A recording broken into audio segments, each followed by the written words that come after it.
we're gonna get to your winning the title, your fight against Pantoja, but first, you have one loss in the UFC.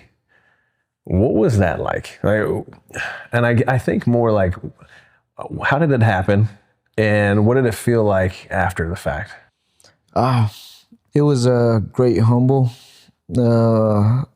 for me. Yeah. And the reason why I said it is because I was getting cocky, you know what I mean? And there's a lot of things I go through leading up to that fight. You know, They cancel 3-4 times. Like, they cancel a fight that it was supposed to happen like 3 or 4 times, and I was like, going through it.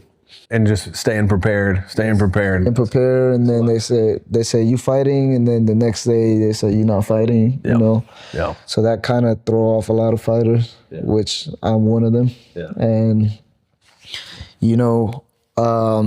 they called me a week notice for that fight, and then I thought it was gonna be a hard fight. And going into that fight, the first round it was easy. Second round it was easy. So I was like, sometimes when you get in the cage, like, you talk to yourself in your head or things like that. Yeah. So I said, hey, God, I don't need you. And right there and then I know I messed up. Like, I wasn't supposed to say things like that. And then I went back to the corner. Because you felt like, I got this. I got this.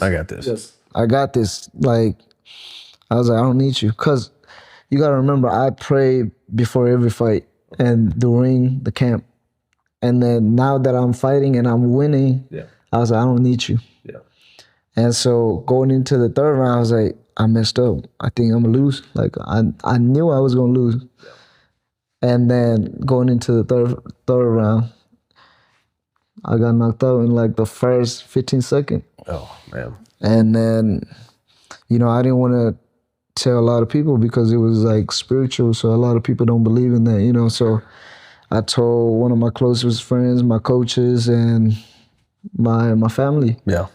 And then they was like, yeah, that's what you get for being stupid, basically. You know what I mean? You shouldn't do that. And but now that I know God really listened to me, that just bring me a lot more confidence, right? So after being knocked out, I came back on, I think, a week notice, short notice again. Yeah. And then